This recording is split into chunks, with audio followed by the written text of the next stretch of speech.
Olá, sebraquianos, queridinhos da Pri, tudo bem com vocês?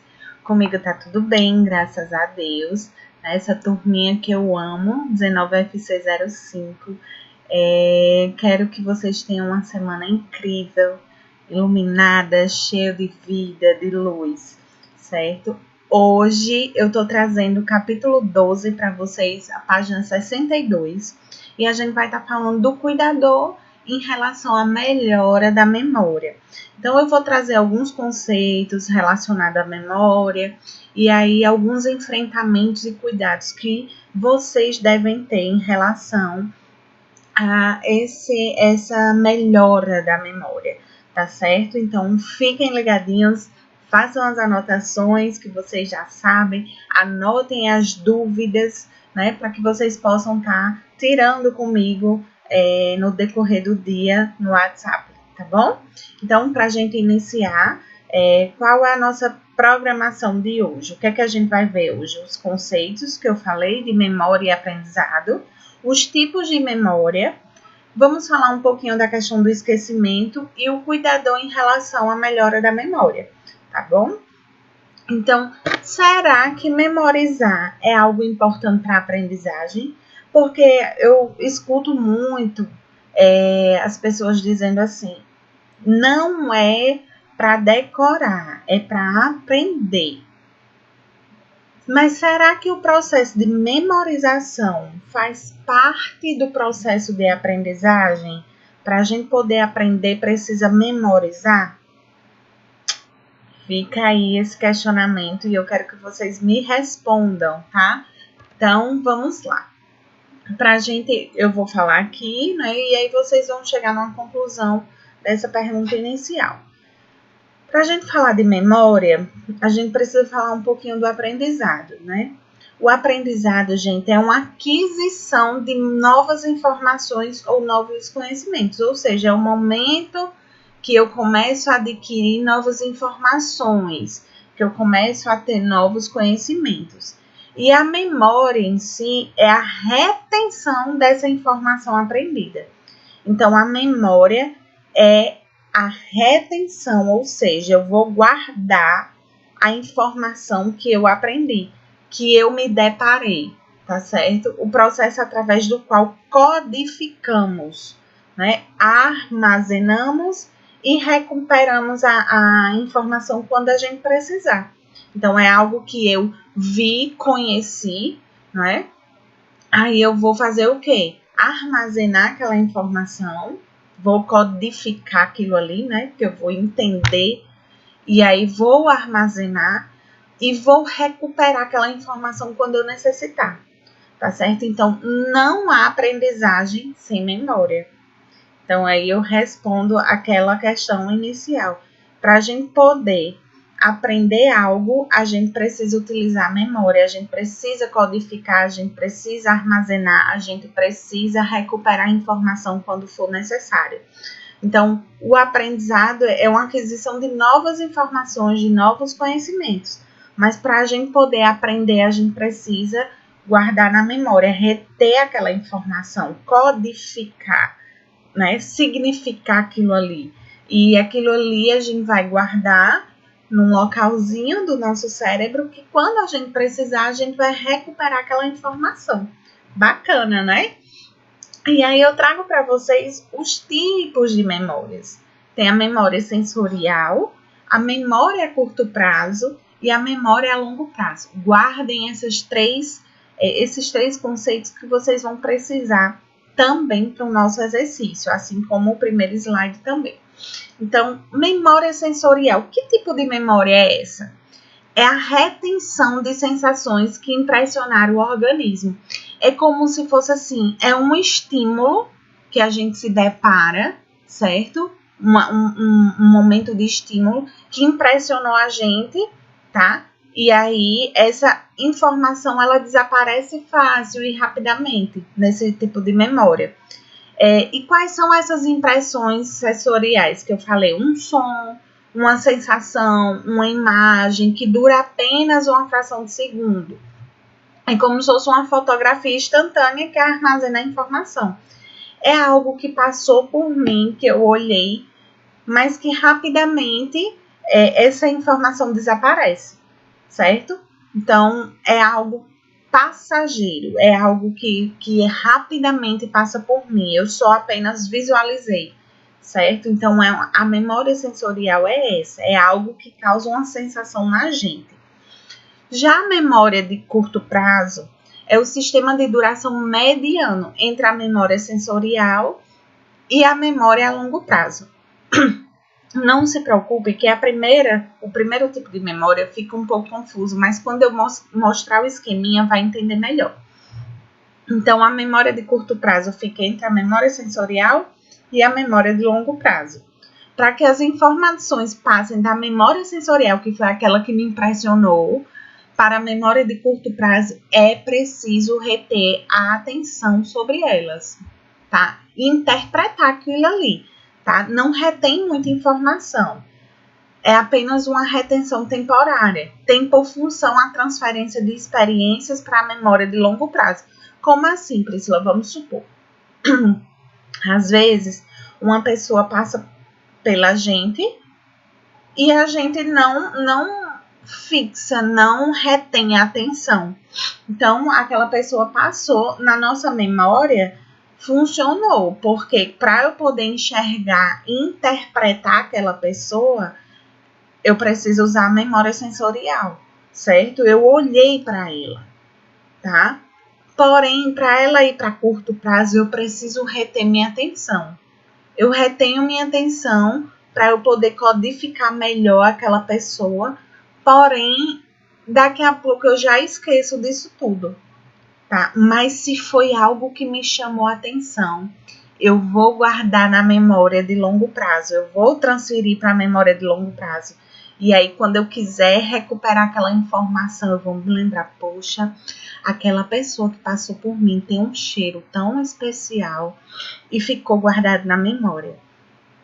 E aí, lá na frente, quando eu encontrar uma nova pessoa com aquele mesmo cheiro, vai me remeter a pessoa inicial. Ou seja, tá vendo que foi uma memória sensorial, passou para de curto prazo, que passou para de longo prazo. Mas para isso eu preciso reter minha atenção. Eu preciso codificar todas essas informações, interpretar, e aí ela passa por esse processo. Então, a memória a longo prazo retém muita informação durante muito tempo. Para transferir a informação para a memória a longo prazo, pode ser suficiente a repetição em alguns casos, mas normalmente é necessário um processamento profundo. Por exemplo, algo que eu aprendi, né, na escola e que eu vou guardar para o resto da vida. Que eu vou lembrar daquilo para o resto da vida, certo? Então, essa é uma memória de longo prazo. Um telefone. Um telefone, se eu me deparo com um telefone agora, um número do celular, só que eu não retenho a atenção, vai ficar esquecida, vai ficar só na memória, né, de curto prazo. Agora, se eu começo a repetir, né, tentando memorizar aquele número, eu posso colocar essa memória para longo prazo, tá certo? Aquela memória que seria de curto prazo passa a ser de longo prazo, tá? Então, eu fiz aqui um esqueminha que eu vou ter um input sensorial, ou seja, um estímulo, algo que passou, algo que prendeu minha atenção por fração de segundos, que aí essa prendeu minha atenção por fração de segundos é a memória sensorial. Se eu não presto atenção, se eu não fixo aquilo ali, a informação vai ser perdida. Vocês concordam comigo? Eu não vou lembrar daqui a pouco. Agora, se eu presto atenção, se eu codifico aquela informação, a memória de curto prazo vem. E aí, se eu apenas tenho um pouco de codificação, fica como memória de curto prazo, tá? Agora, se ela é repetida, se essa informação é repetida, né, ela vai para a memória de longo prazo. Né? Então, alguma informação pode ser perdida com o passar do tempo. Outras não, ela vai ficar guardada quando eu tentar recuperar aquela informação. Então, é um processo, gente. Vocês estão percebendo que é um processo, é uma cascata. Eu preciso ter um estímulo. Esse estímulo, se eu não prender minha atenção, vai ser esquecida. Mas se eu prendo a atenção, se eu presto atenção, ela vai ser codificada para a memória de curto prazo. Se eu não repito aquilo ali, se eu não fico na minha cabeça martelando aquilo ali, vai ser perdida também. Mas se eu presto atenção, se eu faço repetições, vai para a memória de longo prazo.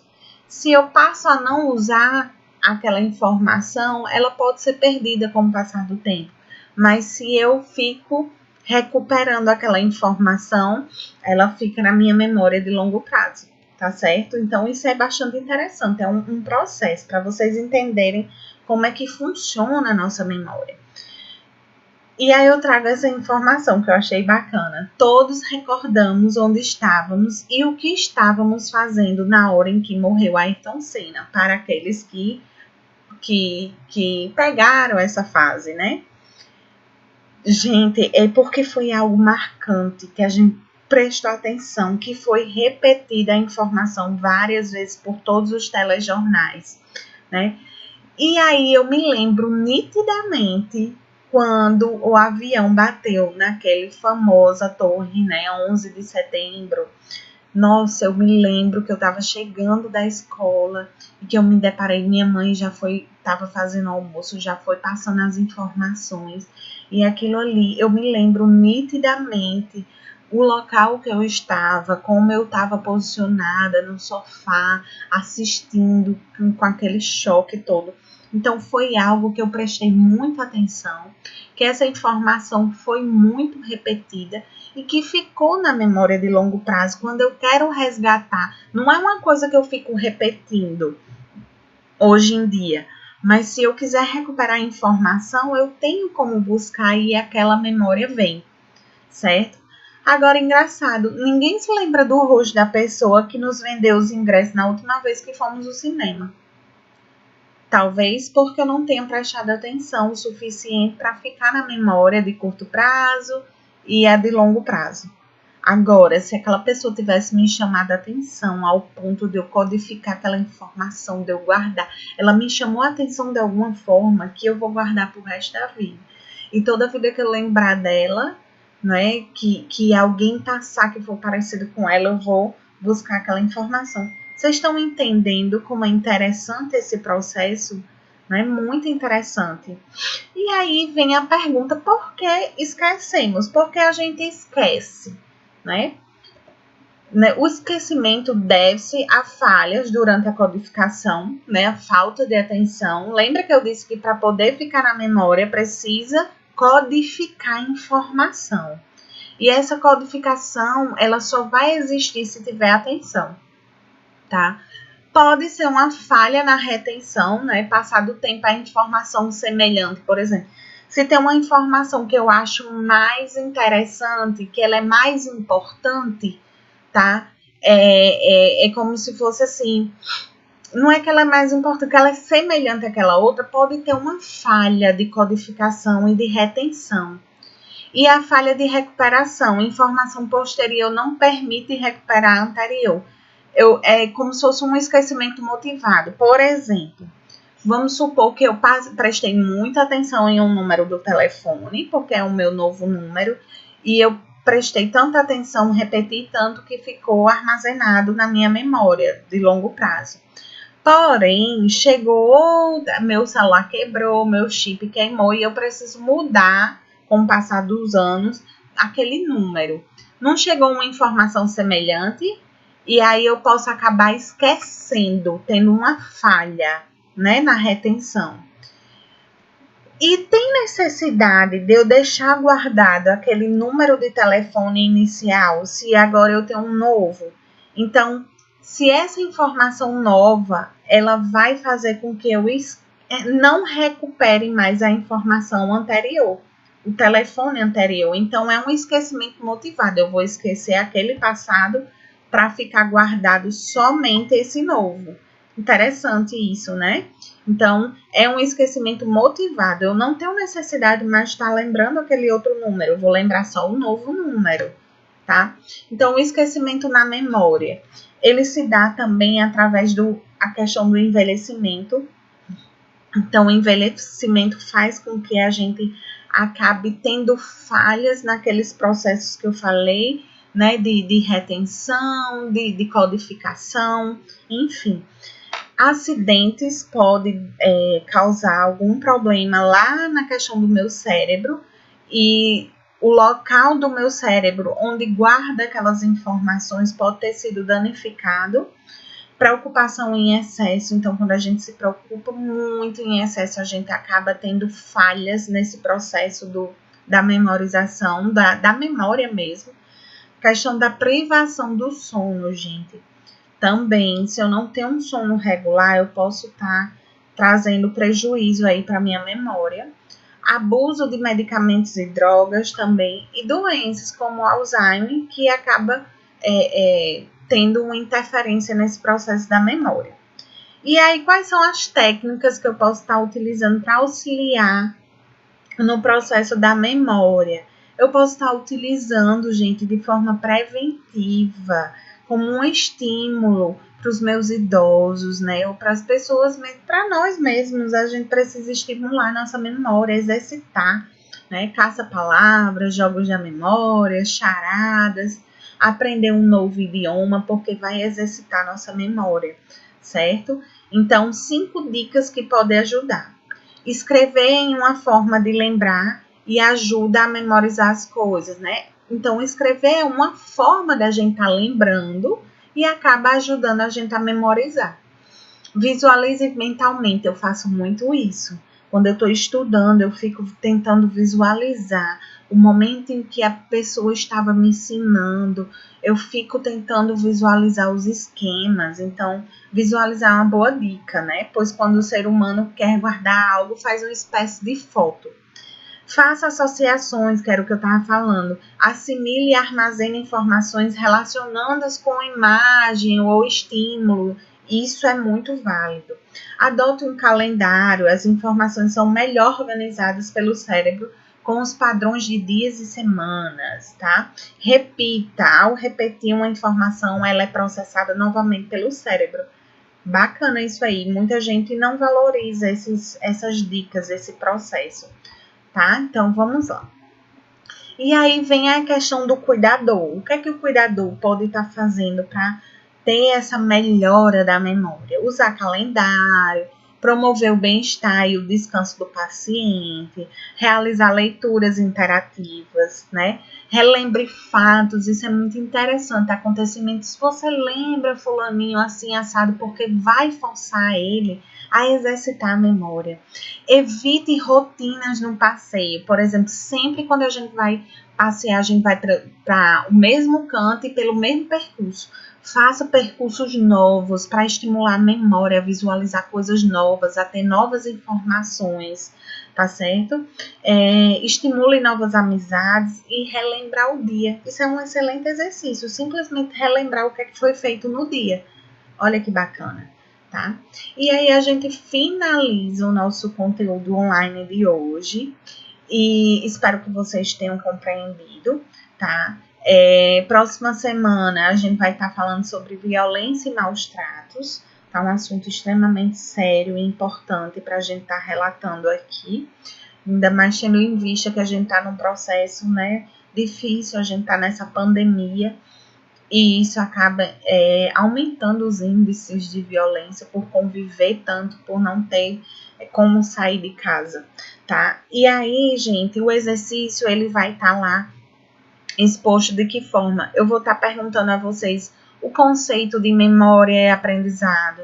Eu vou estar perguntando a vocês os tipos de memória, né, a memória sensorial, que é aquela inicial, memória a curto prazo e a longo prazo, tá? Então, quais são os cuidados que eu devo ter em relação ao cuidador com a melhora da memória no meu paciente? Então, são coisas que a gente viu. Qualquer dúvida, vocês podem entrar em contato comigo no WhatsApp, que eu vou estar tirando essas dúvidas com vocês, tá bom? Um grande beijo e até o nosso próximo conteúdo online. Que vocês tenham uma semana iluminada e maravilhosa. Beijos e tchau, tchau. Até o próximo conteúdo.